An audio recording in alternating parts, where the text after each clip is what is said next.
back again for another wonderful day of squeezing and hypertrophy. I was thinking maybe not to do deads this week because I did them last week, and maybe do some barbell rows, but I don't know. I think I just want to do them again. Got my little shin guard thingies here. If you ever feel like you're smashing your shins up from doing deads and they're all bloody and bruised and keep getting more bloody and more bruised, and you know, there's really no way to avoid that, just get like knee sleeves with some padding, and maybe get a smaller size or something, because you're putting them on your shin, not your quads, or not up on your quad area. You're putting them just in the bottom of your shin. That avoids all that bleeding and bruising, things like that. Another big tip I recommend is having a good pair of straps, and I'm a really big proponent of straps that you don't have to worry about individually setting each one up. The traditional OG classic lifting straps I think are cool for like certain exercises, but dude, I just want to pick the bar up and not be worried about, oh, my left hand is tighter than my right, and my right hand feels weird, or like when guys get all hyped up and then they come down to the bar and then they spend like 5 minutes on the strap. I'm like, dude, you just lost all your hype because you had to do arts and crafts and get your strap set up. Just get some figure eights, and now look at that. Identical. No messing around. It takes 2 seconds. And then you're good.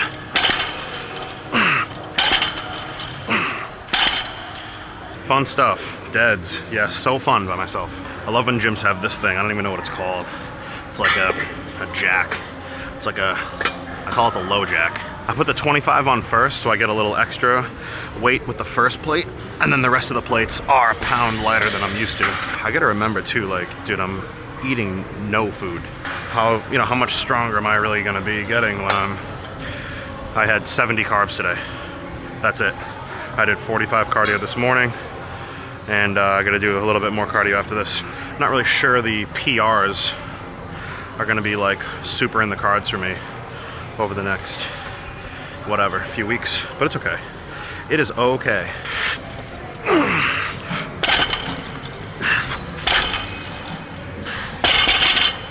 Cool. Feel very stiff. So what do I do when I feel stiff? Why do I feel stiff? Okay. Maybe I was sitting a little bit before I came here. You know, if I walked here, I feel like I'd be in a lot better spot. If you're a barbell trainer, if you're a barbell weightlifter, bodybuilding or not, the warming up is less about getting like a pump and more about getting the entire system primed and ready to lift, put load on it. When you do squatting, deadlifting, even benching, there's so much muscle involved and so many muscles. There's also an aspect of your nervous system that needs to be primed and ready to rip.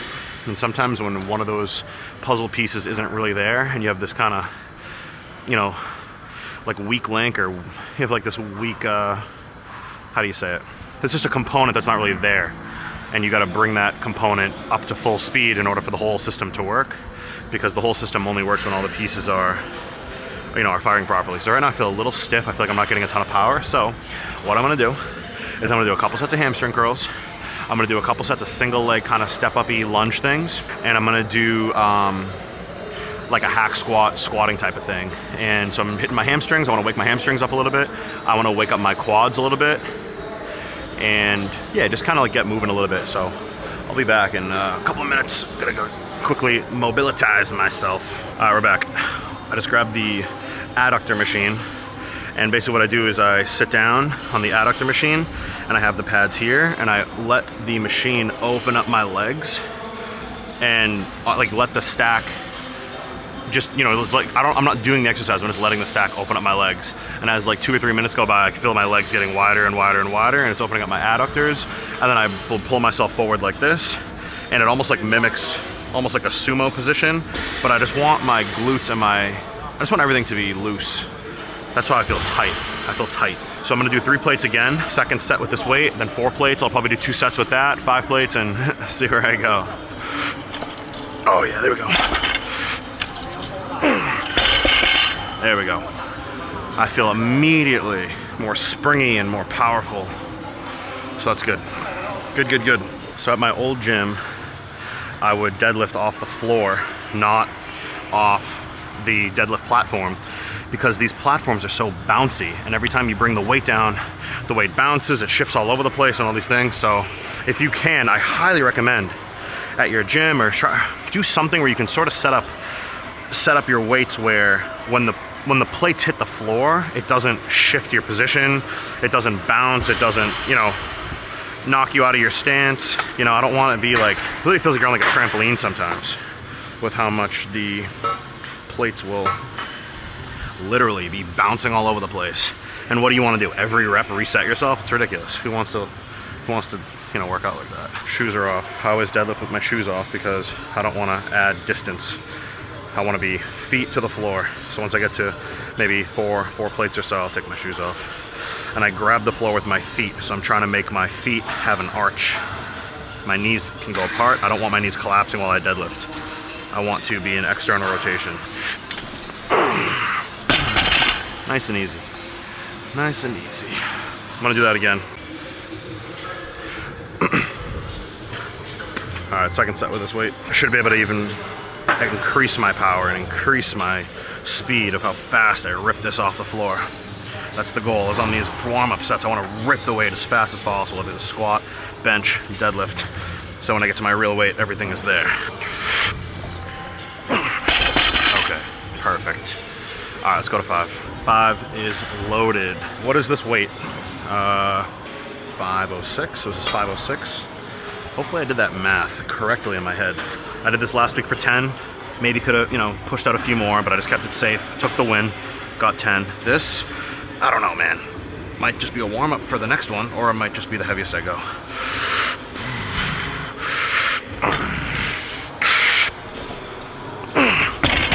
That was fine. Yeah, but look, dude, look at that shift. That's crazy talk.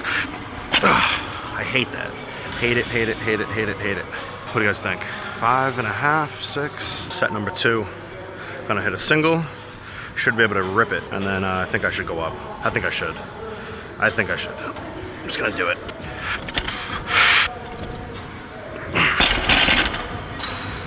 That was quick. I think 6 is in the cards. It's crazy. I'm talking about a 6-plate deadlift like it's this big crazy thing. You guys have no idea how internally I'm just crying with patheticness. I know some people can't even deadlift 2 or 3 plates, and 4 plates and 5 plates is like a crazy mountain. Feels like they have to climb, but man, when I tell you I used to rip 6 plates for 15, 17 reps. One time I did 19. Thinking about it like a scary weight to hit is kind of sad. I got 6 plates on here. This is 600-ish. I feel nervous. This is such a weird feeling for me. It's like, I just feel stupid. I don't know. I was just walking over there to get the plate, and I just felt, you know what? Dude, recording these workouts is very fun. I very much enjoy it. So if anybody's out there watching this, I don't care how big, how strong you are, how sick your physique is, man, if you can just do something for somebody, educate them, entertain them, you know, bring them along into a little sneak peek into your life, I mean, I just say go for it. Why hold, you know, fear of what others think, or fear of failure or whatever, or of others' opinions? Like, dude, you're all anonymous to me. I don't even know you. But I want to feel like I can know you, and I want to feel like we can connect and be gym bros, you know, over the internet and stuff like that. Anyways, I gotta get a song on, get my head in the game here. All right, got some Avenged Sevenfold on, let's do it.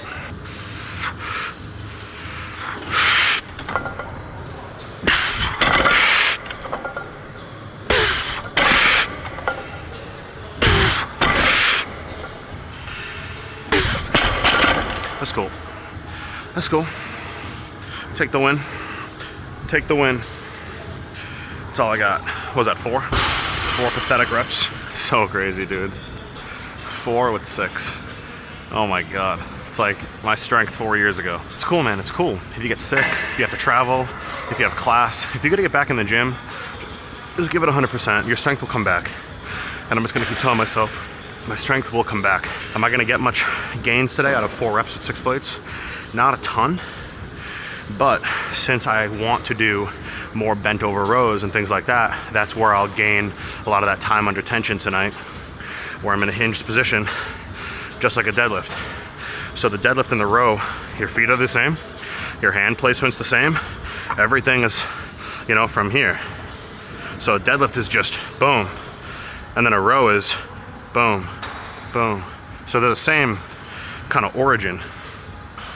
And if you do rows correctly, you get a lot of erector thickness, a lot of lat, deep, dense muscle built in your lats and your traps. A little bit of rear delts too, just depending. It's weird to really say, oh, I'm doing barbell rows for rear delts.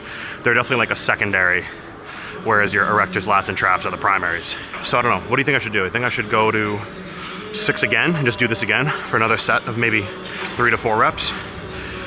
I'll feel like I really did something tonight with this, or go down, do some barbell rows.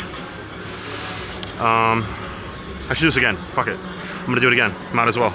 Might as well put the weight on my back and just do it again.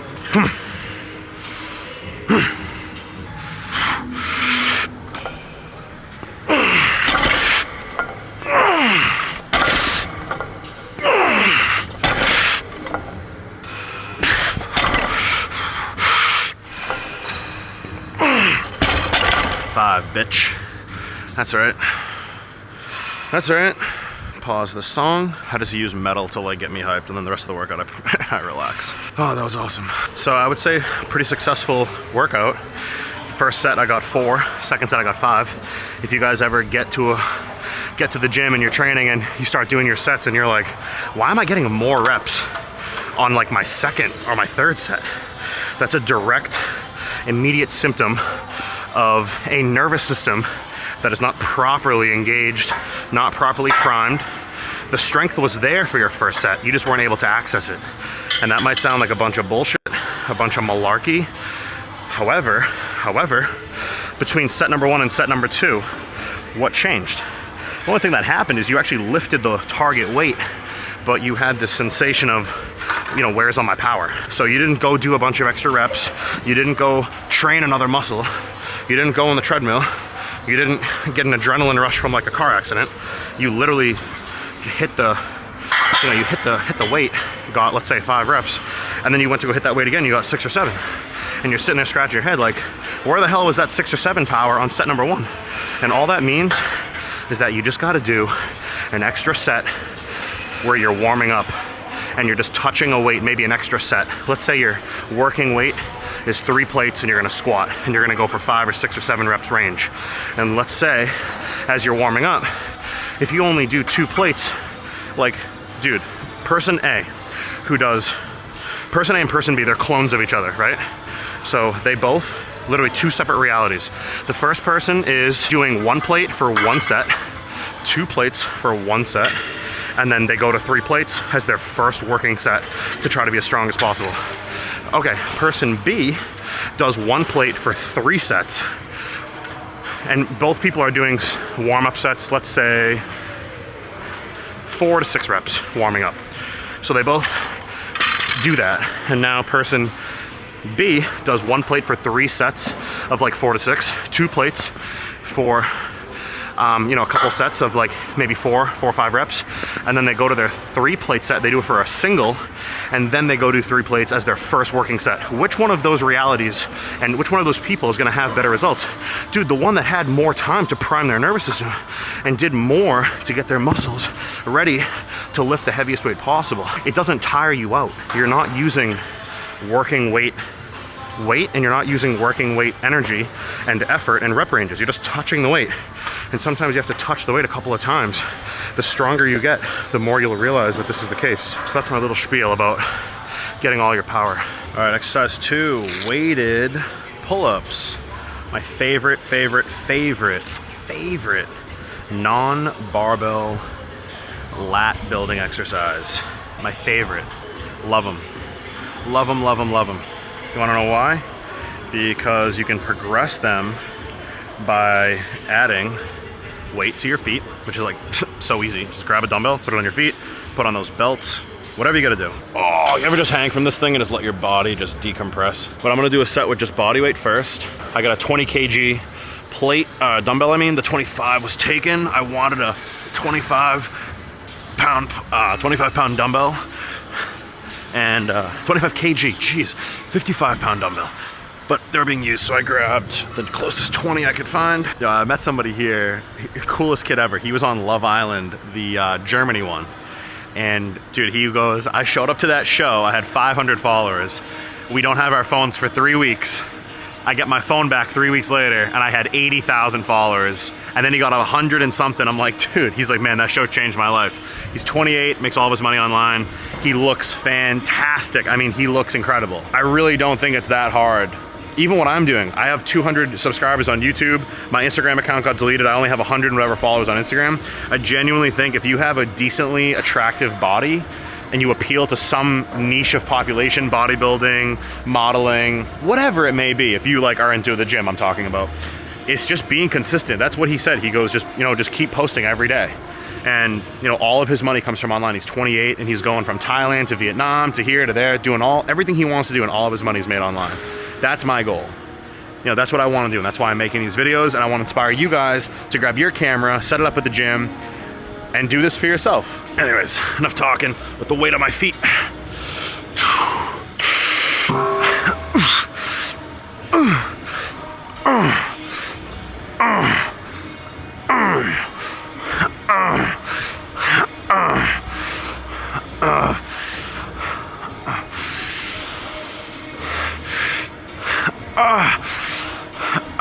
Fuck.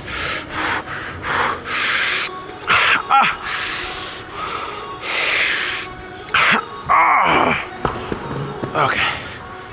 Very good. All right. Set number 2. Different camera angles. You can maybe see a little different side of how I do these. Again, I'm not pulling my head under my hands. I'm leaning out here, and I'm trying to go like that to bring my elbow to my side. So if you remember, you know, all your other lat exercises, whether you're on a machine or not, your lats stretched are here and fully contracted is gonna be down here. Not every single machine is gonna allow you, or not every exercise is going to allow you to do this big arc range of motion. Sometimes you're gonna pull in a straight line, which is what I'm doing here. I'm pulling in a straight line, and I'm taking advantage of like the second half roughly of the range of motion of my lat, which is arm above my head, elbow down to my side. When I do these though, when I start to get tired, I will rest in a fully lengthened arm position because I'm literally hanging on by my fingers and my Versa grips, and it almost gives my lats a break so I can get a couple of extra reps instead of just leaving the exercise.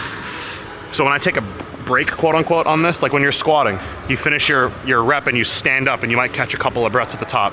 The equivalent of that is me hanging at the bottom, and I have these straps on to let me do that, to make sure I can get a few more reps and really take my set to failure.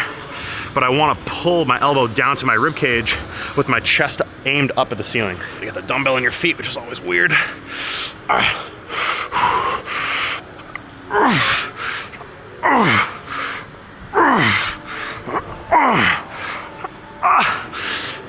Come on. Come on.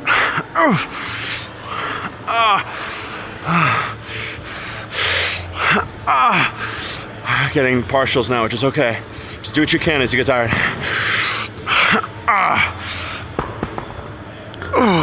At the end of the set, you just toss the dumbbell, you just let it go. And then guess what? Those illegal drop sets that you're not allowed to do, that have no place in the gym, you're gonna go to jail. You're not gonna build a single ounce of muscle if you do a drop set. So make sure when you're done with your set of weighted pull-ups, you don't drop the weight and do more reps as a drop set, because you will not gain any muscle. You will atrophy if you ever do a drop set. They have no place in the gym.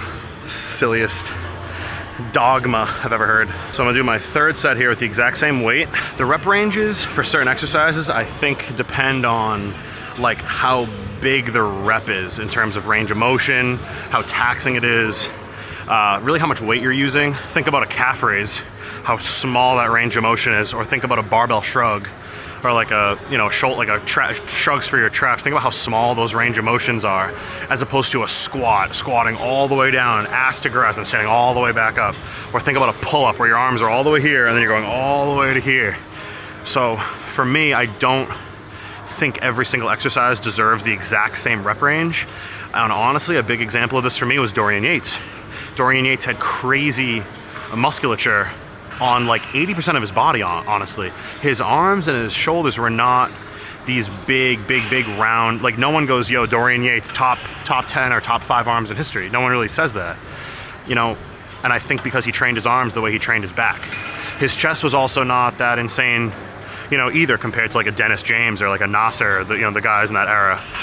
You know, I think Ronnie Coleman or Jay Cutler, a Phil Heath type of chest to me would beat a Dorian Yates type of chest. And I think Dorian trained his muscles with really similar styles. And I think an exercise like a weighted pull-up maybe doesn't need a set of, you know, 8 to 12, maybe, I'm just hypothesizing, maybe sets of like 6 to 7 to 8 with those last maybe 2 to 3 reps being like partials or, you know, half reps or lengthened whatevers, where you're really just going to failure because you just can't do the full range of motion anymore because it's such a big range of motion.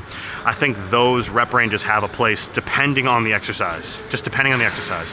So trial and error your way through your workout so you can figure out, oh, you know what, 6 to 8 reps works really well for me on bench press, but like 9, 10, 11, 12 reps works better for me on chest flies. So maybe my flies I keep higher, maybe my pressing I keep lower. And just find that out for yourself. That's all this is just trial and erroring your way through the gym. And I found for me, for pull-ups, I don't really get too much out of higher reps on pull-ups. I get a lot out of heavier weighted reps where I really take them to failure. And I do include a drop set at the end where I just drop the dumbbell out of my feet. I know that's illegal and not allowed, it has no place in bodybuilding, but I do that as kind of like the last, you know, couple of sets. So what I'm gonna do here is set number 3. I'm gonna do this with the 20 kg dumbbell, and then I'm gonna dump it and finish off the set with just my body weight. And then my last set of this exercise is just gonna be body weight for as many as I can. I'll take a maybe 10-second rest, try to get as many more as I can, whatever you guys call that, a rest pause. So here we go. All right, illegal drop set coming up.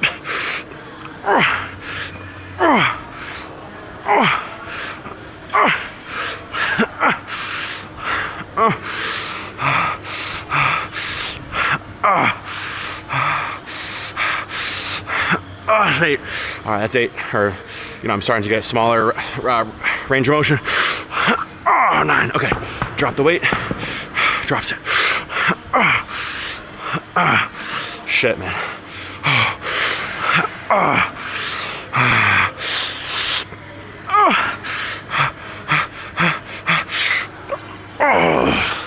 Oh my God. That was tough, man.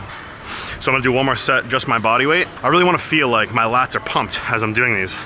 Remember that, like, just because an exercise worked for you maybe 5 years ago, I don't know, you might have to evolve your training style and almost prove yourself, maybe not prove yourself wrong, but almost find ways to prove yourself wrong. Like, always test your hypotheses in the gym.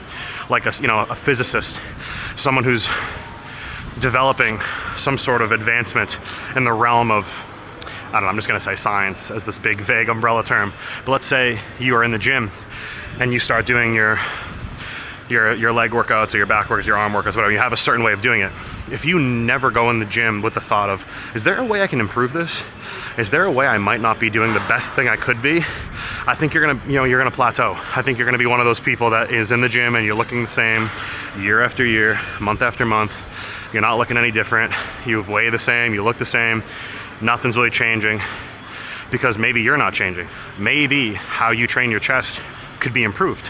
So for me, I'm here and I'm still checking to make sure my lats are pumped. I'm still checking to make sure that they're sore the next day or the next couple of days. I'm still making sure that the muscle's being worked. I'm not losing my form, I'm not doing anything. I'm always testing my hypothesis to make sure that, is this exercise still giving me what I want it, which is growth. That's all I want this to do, is get me bigger. I used to think 25 sets was the minimum. I was literally going to the gym doing 25 working sets, not even including warm-ups. And then after a while, I was like stuck. I couldn't get any bigger, couldn't get any stronger. I was literally plateaued. And I'm like, dude, I feel like I just came to a halt.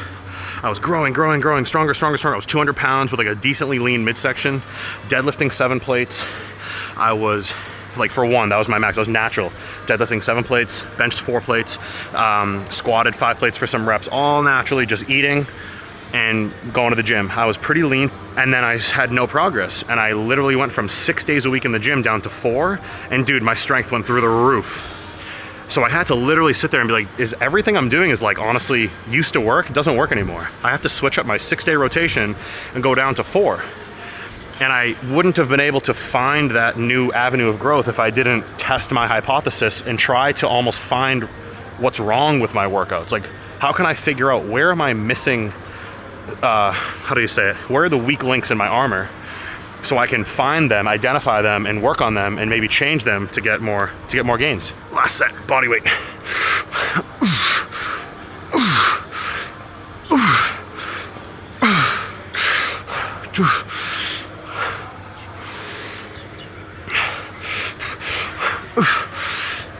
Oh, fuck.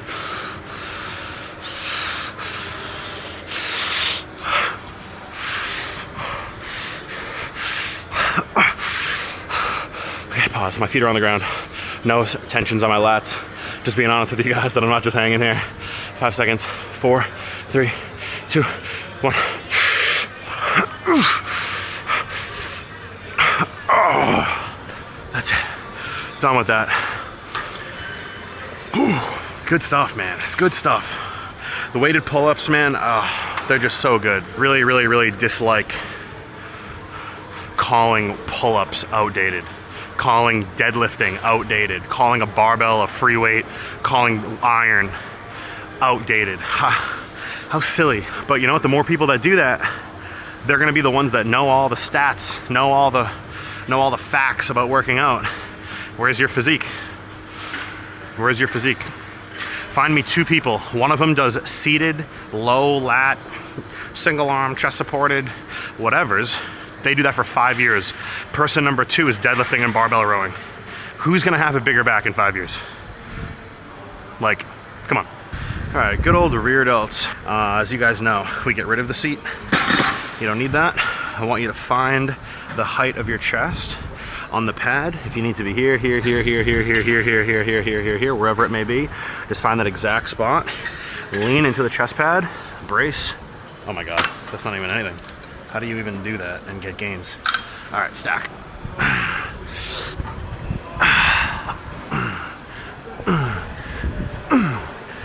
It's not this huge range of motion. It's just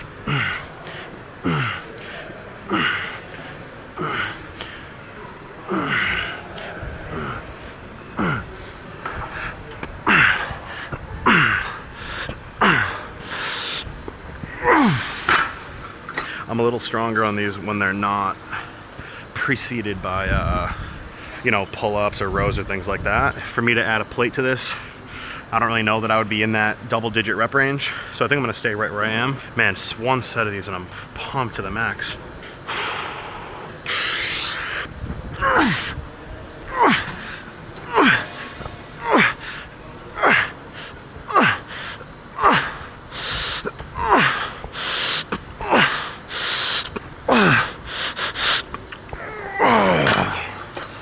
Barely 10. Something I do like about rear delts is like how easy it is to superset exercises. So what I want to do is grab a pair of dumbbells. I'm going to sit here like this and I'm just going to bend forward. My feet and my knees I try to bring really close together, and I have the dumbbells go under me, under my hamstrings. I'm not doing a fly. Again, gravity goes one direction, so I get to take advantage of this machine with this pin stack. The stack goes with gravity perfectly, so I can do an arc exercise, yet get the benefits of gravity going like this and working with gravity like this. If you grab a dumbbell, where the dumbbell is always gonna be pointing straight down with gravity, yet you come out with an arc, now you're making this U motion on an exercise where the force is only vertical. I'm not saying flies are bad. I'm just saying that you might get a little bit more out of them if you approach it from a half fly, half row. So I'm gonna do one more set of this and then show you guys that.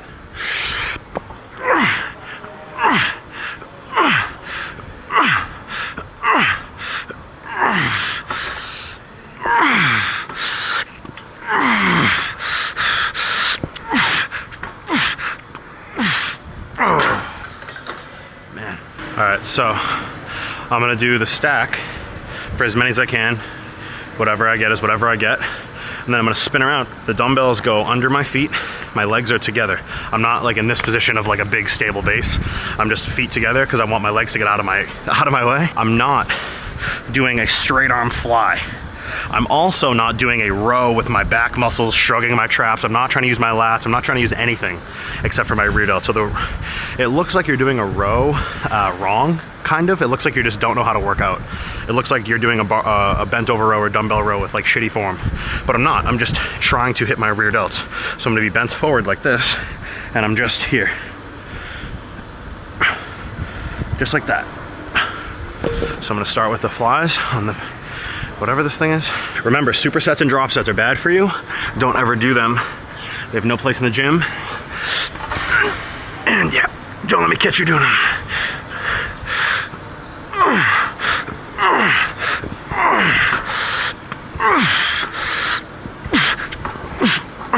All right, obviously I'm gonna go down on that on the next set.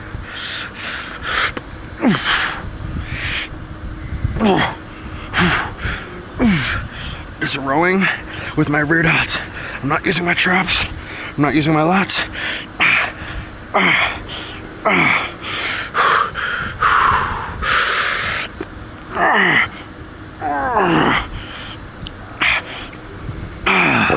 As you feel other muscles start to take over, go into partials. Don't go into identical full range of motion, but switch muscle groups. Stay on the muscle group and just do smaller range of motion and get some partial reps in there. This is not a big exercise. It's not a big muscle. It's a pretty small muscle relative to the rest of your body and the other muscles you have. But your rear delts make the biggest impact on your 3D, big, juicy pumpkin bowling ball delts, where you can look straight at the camera, you can look at an angle, you can look sideways, you can look away, directly away from the camera, and you'll have an illusion of really big round shoulders if you build up your rear delts. I strongly believe that. Everybody can get front delts and pretty much has two developed front delts in proportion or in relation to their rear delts. So I highly recommend prioritizing your rear delts to get that nice 3D, awesome Phil Heath looking shoulders. All right, I said I would go down, but I'm just gonna stay. Let's do it, come on. Let's power through this.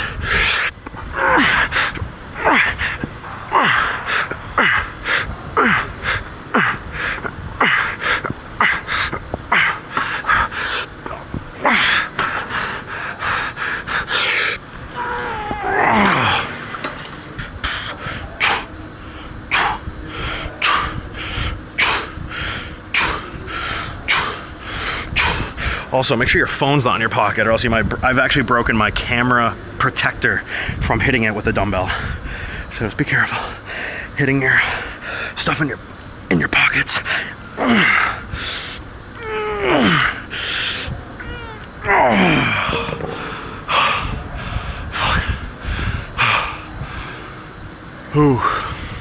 This video is from 2000, I think 16 or 17. I have over-under grip. I have these straps that are literally like hooks.